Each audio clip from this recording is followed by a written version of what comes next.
আসসালামু আলাইকুম। অন্যান্য ধর্মাবলম্বীদের নমস্কার, আদাব। আপনার কাছে কৃতজ্ঞ জানাচ্ছি সিএল টিভি 24 এর মাধ্যমে প্রিয় দেশবাসীকে আমার সাক্ষাৎকার দেখার সুযোগ করে দেওয়ার জন্য। আপনি খুব গুরুত্বপূর্ণ প্রশ্ন করেছেন। সাংগঠনিক, এই মুহূর্তে বাংলাদেশ জাতীয়তাবাদী দলের গুরুত্বপূর্ণ কাজ হচ্ছে সাংগঠনিক কাজ করা, অর্থাৎ প্রতিটি ইউনিটে সাংগঠনিক অবকাঠামো অতীতের তুলনায় শক্তিশালী গড়ে তোলা। যেহেতু আগামী নির্বাচনে সেমেন্স রয়েছে, জাতীয় নির্বাচন, সেখানে 2/3 সিটে আমরা যেটা প্রত্যাশা করি, জয়ী হতে গেলে সাংগঠনিক শক্তিশালী করার কোনো বিকল্প নাই। সম্প্রতি চট্টগ্রাম দক্ষিণ জেলা বিএনপিতে চলতি বছরের 2 ফেব্রুয়ারি 2025 ইংরেজি তারিখ 5 সদস্য বিশিষ্ট আহ্বায়ক কমিটি গঠন করা হয়। আমাদের সবার প্রিয় নেতা জননেতা জনাব তারেক রহমান স্যার এই কমিটি নির্দেশনা অনুসারে ঘোষিত হয়েছে। আমি আশা করব এই কমিটির কাছে আগামীতে যেন তৃণমূল পর্যায়ের নেতাকর্মীকে নিয়ে যারা কারা নির্যাতিত, জেল জুলুম কেটেছে, নির্যাতনের শিকার হয়েছে, তাদেরকে নিয়ে আগামীতে আহ্বায়ক কমিটি, পূর্ণাঙ্গ কমিটি করা, কিংবা উপজেলা পৌরসভা ইউনিয়ন কমিটি যেগুলো আছে, পাশাপাশি অঙ্গ সংগঠন সহ সব সংগঠনকে গণতান্ত্রিক প্রক্রিয়ায় শক্তিশালী করে কমিটি গঠন করা। আর দেশ নায়ক তারেক রহমান চায় না এইসব সন্ত্রাসী নৈরাজ্যকারী এবং দলের ভাবমূর্তি নষ্ট করে তাদের বিরুদ্ধে উনি ব্যবস্থা নেওয়ার সবসময় আমাদেরকে মেসেজ দিয়া।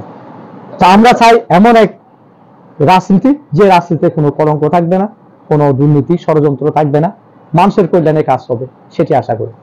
আসলে দীর্ঘ 15 বছর এই দেশে কোনো গণতান্ত্রিক প্রক্রিয়ায় কোনো নির্বাচন নাই বললেই চলে। আমরা দেখেছি বিগত দিনে স্বৈরাচারী শেখ হাসিনার আমলে যে জাতীয় নির্বাচন কিংবা উপজেলা কিংবা পৌরসভা কিংবা সিটি কর্পোরেশন নির্বাচন সকাল 9টা-10টা হতেই নাকি ভোট শেষ হয়ে গেছে। কিভাবে শেষ হয়ে গেছে? এটি দিনে যে ভোটগুলো হতো এটা রাতের ব্যবস্থা করে ফেলেছে জয় হওয়ার জন্য যে ভোটগুলো দরকার। আর এখানে দেখা যাচ্ছে অনেকেই নমিনেশন নিতে গেছে, নমিনেশন ফর্ম জমা দিতে পারে না, এককভাবে নির্বাচন হয়ে গেছে। আমি ফর এক্সাম্পল 2014 সালে বিনা ভোটে 156টি সংসদীয় আসনে নির্বাচিত হয়ে গেছে। বাংলাদেশ কি এরকম একটি দেশ এখানে প্রতিদ্বন্দ্বিতা পাওয়া যাচ্ছে না? ব্যাপারটি অত্যন্ত হাস্যকর। এটি সম্ভব হয়েছে স্বৈরাচারী শেখ হাসিনার আমলে। আশা করি বাকি জীবনে এটা আর হবে না। তার প্রতিফলন ঘটেছে লাস্ট ইয়ার 5 আগস্ট ছাত্র জনতা তথা তারেক রহমানের নেতৃত্বে যে বেগমান আন্দোলন হয়েছে, সেখানে আপনি আবু সাইদ থেকে শুরু করে ওয়াসিম থেকে, চট্টগ্রামের ওয়াসিম থেকে শুরু করে যে ছাত্ররা নিহত হয়েছে, তাদের অবদানের কথা আমরা কোনোদিন বলবো না। তাদের আত্মত্যাগের মধ্য দিয়ে স্বৈরাচারের মতো একটা কঠিন জবরদখল পাথরের মতো লেগে থাকা একটি সরকারকে পালিয়ে যেতে বাধ্য করেছে। এটি আমাদের জন্য আগামী দিনের একটি মাইল ফলক, একটি দৃষ্টান্ত হয়ে থাকবে। আমরা চাইব না আগামীতে যে দলে আসুক এটি স্বৈরাচারী মনোভাব যাতে পরিহার করে। আমাদের নেতা তারেক রহমান স্যার, উনি স্পষ্ট বক্তব্য, জনগণের মতামতের ভিত্তিতে দেশ চলবে। এখানে সবাইকে ঐক্যবদ্ধ করে সমস্ত শ্রমিক, খামার কুমার এবং কম শিক্ষিত বেশি শিক্ষিত সবাইকে নিয়ে ঐক্যবদ্ধভাবে তাদের মতামতের ভিত্তিতেই দেশ পরিচালনা করে। আমরা আশা করব তারেক রহমানের মতো একজন ব্যক্তিত্ব এদেশের প্রধানমন্ত্রী হোক এবং দেশটি সুষ্ঠুভাবে পরিচালিত হোক। আমি ব্যাপক হারে সাড়া পাচ্ছি। আসলে এখানে আমি মনোনয়ন সদস্য চাচ্ছি কিংবা এমপি হতে চাচ্ছি, সেটা আমি নিজের বা ব্যক্তিগত নয়। এটি আসলে ওই এলাকার বা সংসদীয় আসনের জনগণেরাই এবং নেতাকর্মীরাই চাচ্ছে আমি মনোনয়ন নিই, ওই আসনে নির্বাচন করি এবং সংসদ সদস্য হয়ে নির্বাচিত হয়ে সংসদে তাদের কথা বলি। ডকুমেন্টের মাধ্যমে প্রমাণিত হয়েছে দুর্নীতিবাজ। যেমন সর্বশেষ প্রতিমন্ত্রী ছিল সাইফুজ্জামান চৌধুরী জাবেদ, তিনি হচ্ছে এখন বর্তমান বিশ্বের দুর্নীতিবাজের মধ্যে অন্যতম। আপনি একবার চিন্তা করে দেখেছেন তিনি দেশের কথা কি করবে, যেখানে 380 কোটি টাকার মালিক। এখন নামে গানাম আরো কত আছে, এটা তো হিসাব করলে বোঝা যাবে। এর আগে যারা সংসদ সদস্য দায়িত্ব পালন করেছে বিভিন্ন সময়ে, তারাও তো এখানে দেখা যাচ্ছে সঠিকভাবে তারা এখানে উন্নয়ন করতে ব্যর্থ হয়েছে। আপনি আশ্চর্য হয়ে যাবেন, এত বড় একটা সংসদ সদস্যের আসন এখানে শহরের নিকটবর্তী, অতি নিকটে, তো সেখানে উন্নত মানের স্কুল কলেজ নেই, এখানে কোন মাদ্রাসা শিক্ষা ব্যবস্থা সুষ্ঠুভাবে চালু নেই। আপনি আরো আশ্চর্য হয়ে যাবেন, মেডিকেলে একটি জোড়া তালে দিয়ে একটা অ্যাম্বুলেন্স রোগী আনা নেওয়া করে। এখন অনেক সময় দেখা গেছে কিছুদিন আগে একজন ডেলিভারি রোগী ওখান থেকে মেডিকেল নিতে নিতে সে মারা গেছে। আর ওই মেডিকেলে এখানে লাগবে কমপক্ষে 200 থেকে 300 বেড, এখানে আছে মাত্র 100 বেড। কোথায় আমরা দেখেছি তাদের উন্নয়নের? আমেরিকার মন্ত্রীরা কি করছে এটা দেশবাসী জানে, আপনারাও জানেন। স্বাভাবিক লুটপাট, সন্ত্রাস, নৈরাজ্যকারী। শুধু তারা অনলি মন্ত্রী কিংবা এমপি এটা ব্যবহার করে নিজের পকেট বাড়ি করার জন্য, নিজের স্বার্থ হাসিলের জন্য।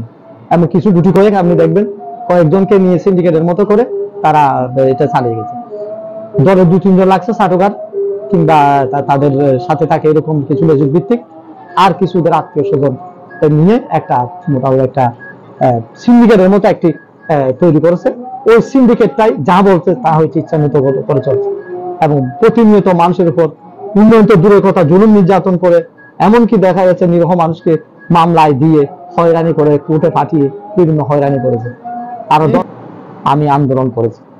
আর খালেদা জিয়া মুক্তিমঞ্চ যে সংগঠনের কথা বলেছেন, 2018 সালে 10 ফেব্রুয়ারি দেশনেত্রী বেগম খালেদা জিয়া গ্রেপ্তার হয়েছে। তাৎক্ষণিকভাবে আমি সদস্য সচিব অ্যাডভোকেট লোকমান শাহ, আহ্বায়ক অ্যাডভোকেট আনোয়ার হোসেন সহ আমরা তাৎক্ষণিকভাবে বেশ কিছু আইনজীবী, ইঞ্জিনিয়ার, ডাক্তার এরকম করে একটি মুক্তি মঞ্চ প্রতিষ্ঠা করেছি শুধুমাত্র খালেদা জিয়া মুক্তির জন্য। এখানে আমরা সকলকে ঐক্যবদ্ধ করতে পেরেছি, এবং বাংলাদেশের মধ্যে 30টি জেলায়, মহানগরের মধ্যে সরকার দেশনেত্রী বেগম খালেদা জিয়া বের হয়নি। কিন্তু প্রক্রিয়াটা ছিল আমাদের ছাত্র আন্দোলনের জোরালো শেখ হাসিনার বিরুদ্ধে প্রতিবাদ করছে, শেখ হাসিনা পতন হয়েছে বা পালিয়ে গেছে, সেক্ষেত্রে খালেদা জিয়া মুক্তি পেয়েছে। কিন্তু দুঃখের বিষয়, দেশনেত্রী বেগম একজন খালেদা জিয়ার মধ্যে, খালেদা জিয়ার মতো একজন নেত্রী, এত বড় একটা দল, বাংলাদেশে কেউ এগিয়ে আসলো না খালেদা জিয়া মুক্তির জন্য একটা সংগঠন করব।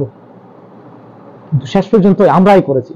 কিন্তু আমাদের এখানে জনগণ কিংবা আমাদের দল নেতাকর্মী সেটি আমাদেরকে মূল্যায়ন হিসেবে সঠিক বিবেচনায় রাখছে না। এটি আমরা অত্যন্ত দুঃখ প্রকাশ করছি। আশা করি তাদের ভবিষ্যতে শুভ বুদ্ধির উদয় হবে। আমরা এই যে সংগঠন করেছি খালেদা জিয়া মুক্তির জন্য, সেটির জন্য আমরা পুরস্কৃত হব আশা করি।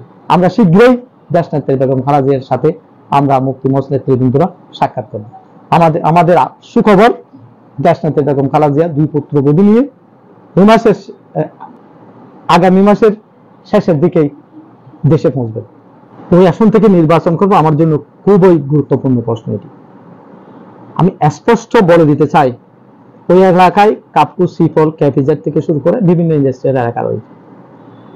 এগুলিতে আমি সুষ্ঠু, সুনিয়ন্ত্রিত ভাবে পরিচালিত করব। বিশেষ করে অগ্রাধিকারের ভিত্তিতে আমি এখানে ওই এলাকার বেকার জনগণ কিংবা যাদের সম্পদ অধিগ্রহণ করেছে, এগুলো ইন্ডাস্ট্রি হয়েছে অর্থাৎ অবহেলিত, তাদের জন্য আমি ফার্স্ট প্রায়োরিটি হিসেবে এটি কাজ করব। আর দ্বিতীয়ত, এখানে স্কুল, কলেজ, মাদ্রাসা সেগুলো সম্পূর্ণ আধুনিকায়ন এবং অতীতের যে কোনো সময়ের তুলনায় আরো বেশি উন্নত হবে, এবং শিক্ষা ব্যবস্থা সেভাবে আমি দেখব। প্রয়োজনে আল্লাহ তাআলা যদি আমাকে কামিয়াবি করে, আমি ওখানে গিয়ে নিজেই পরিদর্শন করব, কোনো তারিখ ঘোষণা ছাড়াই।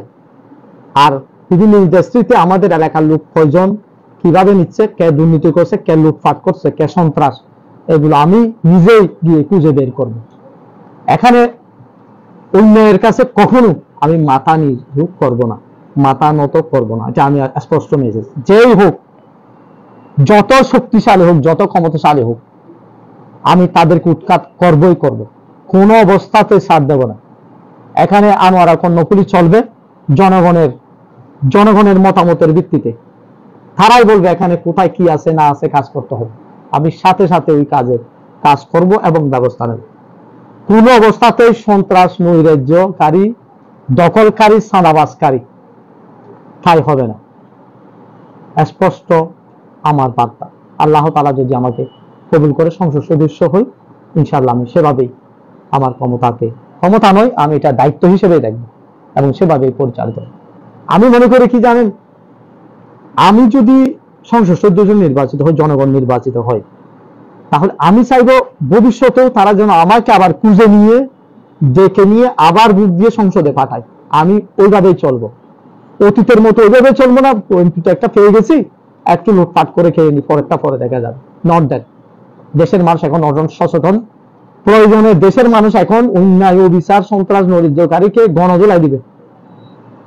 তো সম্মান নিয়ে থাকতে চাই, মানুষের জন্য কাজ করতে চাই। তারেক রহমান সাহেব জিন্দাবাদ, দেশ নেত্রী বেগম খালেদা জিয়া জিন্দাবাদ, শহীদ জিয়া অমর হোক। খুদা হাফেজ। বাংলাদেশ জিন্দাবাদ।